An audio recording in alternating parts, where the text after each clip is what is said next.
क्योंकि बाबा जब अव्यक्त हुए हैं 18 जनवरी को, तो सभी संदेशियां इकट्ठी हुई थी और दादी प्रकाश मणि जी जो बाबा के हाथ में हाथ दे करके अव्यक्त बाबा के समय सामने थी, तो दादी ने सबको कहा कि बैठो लाइन में और सब जाओ बाबा को देखो वतन में कहाँ है, क्या कर रहा है, अभी आगे क्या करना है, कैसे क्या डायरेक्शन है बाबा का।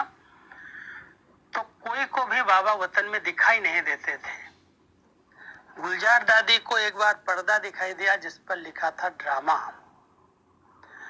लेकिन संतरी दादी को जब बाबा ने भेजा, दादी ने भेजा वतन में, तो संतरी दादी के तन में बाबा कुछ समय के लिए प्रवेश हुए पहले और बाबा ने डायरेक्शन दिया कि कैसे बच्चे के रथ का श्रृंगार करो और श्रृंगार करके पूरे आबू की परिक्रमा लगवाओ, रथ को सजाओ अच्छी तरह से।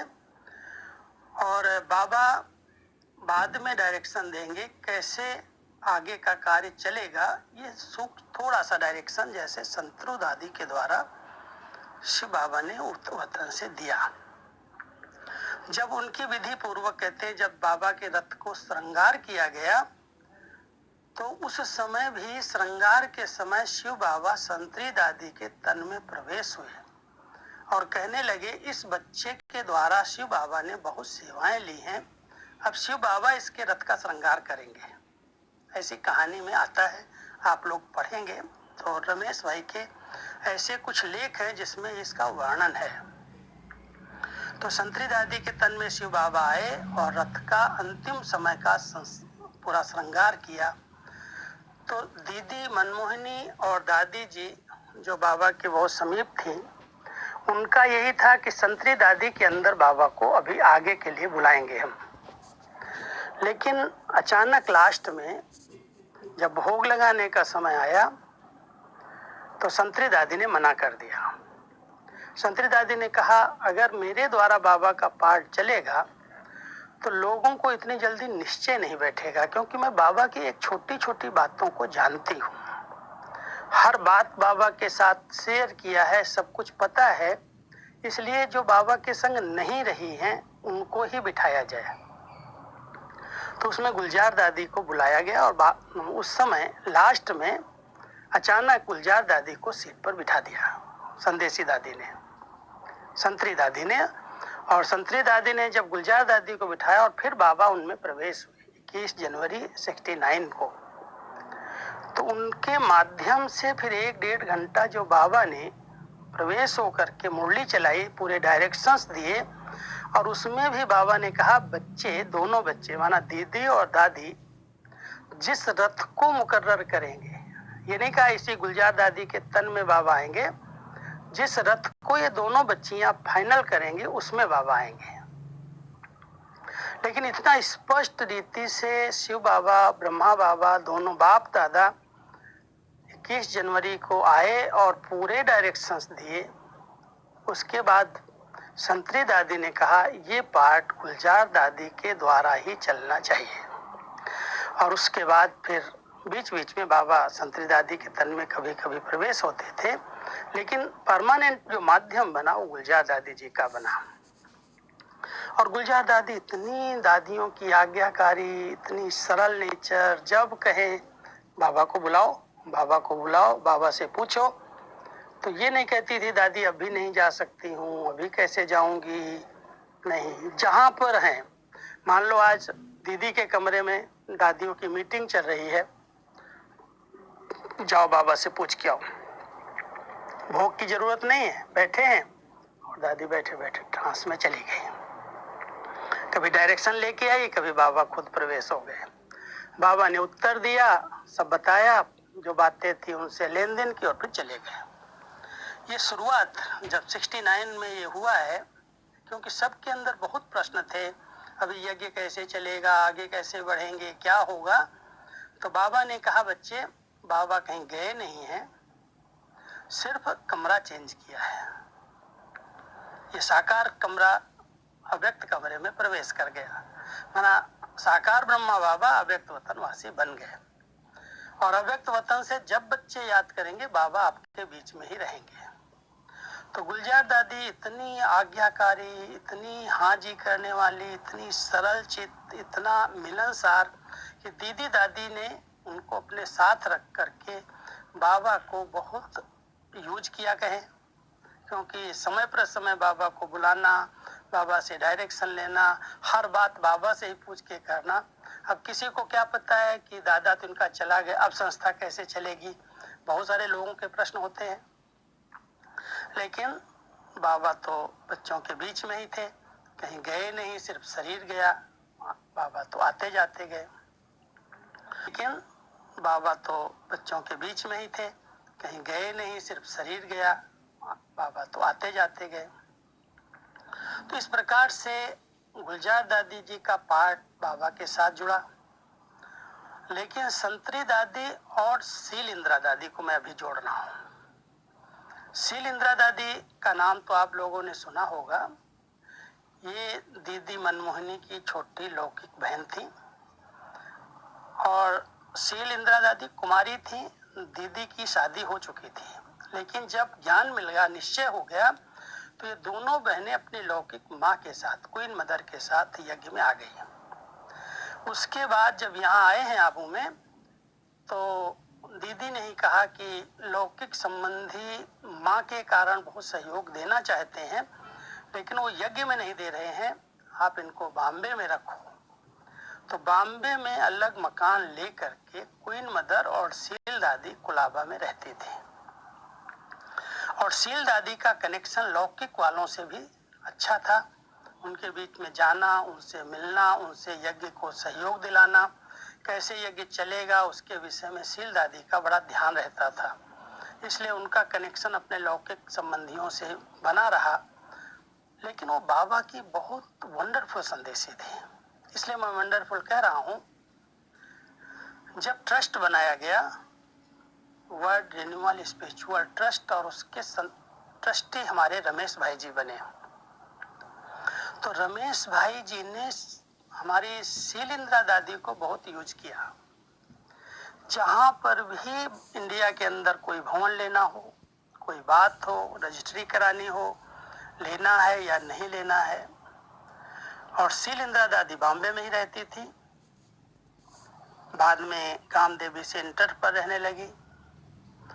लेकिन जब कहें, जहाँ कहें, सील इंदिरा दादी बाबा के पास फौरन जाती, और जो रमेश भाई उनको डायरेक्शन देते, बोलते देखो ये जमीन है, ये नक्शा है, ऐसे ऐसे मिल रही है, लेना है या नहीं लेना है, बाबा से पूछ के आ जाओ। और इतना क्लियर स्पष्ट संदेश लाती थी कि लेना है या नहीं लेना है, ये नहीं लेना है, इसको छोड़ दो। तो सील इंदिरा दादी जैसे रमेश भाई के साथ ये यज्ञ का जो विस्तार हुआ, जो इतने सेवा केंद्र खुले, जो मकान लिए गए, भवन लिए गए, स्थान लिए गए, वो सब सील इंदिरा दादी के थ्रू बाबा का डायरेक्शन डायरेक्ट लेने का एक अच्छा सा रोल रमेश भाई और सील इंदिरा दादी का चलता था।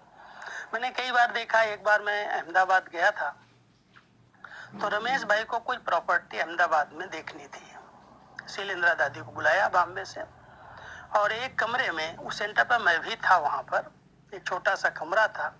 सील इंदिरा दादी को भेजा कि अभी जाओ बाबा से पूछ करके आओ, और गई। जो संदेश जैसा हो रमेश भाई को स्पष्ट सुनाती थी। सील इंदिरा दादी के तन में भी जब मम्मा बीमार पड़ी, मम्मा के बारे में रमेश भाई को पता चल गया कि अभी मम्मा थोड़े दिन के मेहमान है, डॉक्टर्स ने जवाब दे दिया है, तो सील इंदिरा दादी के तन में रमेश भाई ने बाबा को बुलाया और आग्रह करके कि मुझे बाबा से बात करनी है, आपसे नहीं करनी है। क्या बात करनी है? तो मुझे बात करो, मैं संदेश ला करके देती हूँ। नहीं, आप मेरा संदेश बाबा को दो, बच्चे को आपसे डायरेक्ट बात करनी है। ये रमेश भाई का बहुत प्यार भी कहें, और बाबा के प्रति बहुत स्नेह और हुज्जत थी। तो उन्होंने अपनी सील इंदिरा दादी को बॉम्बे में ही बिठा दिया और बाबा का आह्वान किया। और बाबा जब आए तो बाबा को सब बातें पूछी और बताई कि ऐसे ऐसे डॉक्टर्स ने जवाब दिया है।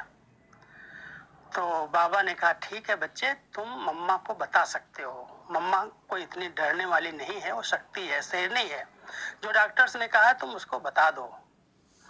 और ये बात बाबा से पूछ करके बहुत अंदर से रमेश भाई सुनाते थे कि मैंने बाबा से जब पूछा है तो बहुत मैं रोया हूँ। और उसके बाद फिर मम्मा को जब बताया तो मम्मा तो एकदम बेफिक्र बादशाह थी।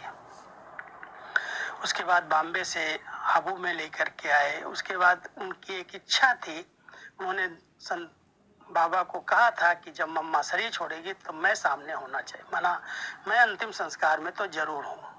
तो रमेश भाई पहुंच भी गए थे। तो ऐसे शील इंदिरा दादी का जो पाठ था संदेशी का बहुत स्पष्ट था और यज्ञ की सुरक्षा में उनका विशेष योगदान था। एक दिन की बात सुनाता हूँ, मैं पांडव भवन में था। शील इंदिरा दादी छोटे हाल में भोग लगाने बैठी और भोग लगाने के बाद आई तो दादी को कहती है, दादी आज मुझे यज्ञ में चक्कर लगवाओ, क्योंकि बॉम्बे में रहते थे और एक जगह यज्ञ में डीजल लीक हो रहा है। डीजल जो टैंक में भरा हुआ है वो लीक हो रहा है और बच्चों को पता नहीं है, ऊपर से जितना डालते हैं उतना नीचे से वो बह जा रहा है। और बाबा ने मुझे वतन में दिखाया है। तो दादी हंसने लगी, तेरे को बाबा ने यही चीज दिखाई क्या? तो दादी कहती, नहीं दादी आप चलो मेरे साथ। और शील इंदिरा दादी को स्पष्ट दिखाया था बाबा ने। तो अचानक वो दादी को लेकर के गई और डीजल का जो टैंक जहाँ रखा हुआ था ड्रम, वहां गई और भाइयों को लेके गई कि इसको हिलाओ, इसको देखो नीचे। तो सचमुच वहां डीजल सारा नीचे जा रहा था। माना इतनी संदेशी के द्वारा बाबा ने इस यज्ञ की सुरक्षा क्या होती है और कैसे बच्चों को हर चीज पर ध्यान रखना चाहिए, वतन से संदेशी के माध्यम से बाबा गाइड करते थे। और कई बातें हैं ऐसी, लेकिन एक रमणीक बात और सुनाता हूँ। क्योंकि दीदी और दादी ने जब यज्ञ संभाला है 72-73 की, मुझे जो कहानी याद है, एक बार बाबा ने दीदी और दादी ने फैसला किया एक स्वर्ग सजाया जाए। जो आज बाबा ने कहा ना, अपनी ड्रेस देवता ये ड्रेस पहनो, अपना भविष्य सदा सामने रखो, पॉकेट में आपका वो चित्र पड़ा रहना चाहिए। तो दीदी दादी ने शील इंदिरा दादी और संतरी दादी को कहा, आज हमें सतयुग के दृश्य देखने हैं। आप लोग तो वतन में देखते हो, मैं साकार वतन में देखना चाहती हूँ। तो साकार वतन में छोटे हाल के अंदर स्वर्ग सजाया गया। स्वर्ग का बहुत सुंदर सीनरी सजाई गई और शील इंदिरा दादी को श्री नारायण की ड्रेस पहनाई गई, ताज और ऐसे ही ड्रेस, लंबा कुर्ता ये। और संतरी दादी को श्री लक्ष्मी की ड्रेस पहनाई गई। और दीदी ने दोनों को ही अलग अलग गद्दी पर सजा करके योग करने बैठाया कि अभी हमें श्री लक्ष्मी श्री नारायण से मिलना हो, आप जो देखते हो वतन में यहाँ पर इमर्ज करो सीन। तो दोनों ही संदेशियां बाबा के पास वतन में गई और दोनों में वो संपूर्ण आत्माएं, उनके संस्कार ही इमर्ज होते। वो आत्माएं तो ब्रह्मा सरस्वती तो यही है साकार में। कोई थोड़ा क्वेश्चन उठ सकता है आप लोगों का कि वो कहाँ से आ गए। उनका जो संपूर्ण स्वरूप है, शिव बाबा तो जादूगर है ना, किसी को भी इमर्ज कर सकता है। तो उन्होंने शील इंदिरा दादी के अंदर श्री नारायण की आत्मा का आह्वान हुआ और संतरी दादी के अंदर श्री लक्ष्मी का आह्वान हुआ। और जब दोनों आत्माओं की प्रवेशता वो हुई तो हम लोग सामने थे। वो दृश्य मुझे अभी तक याद आता है।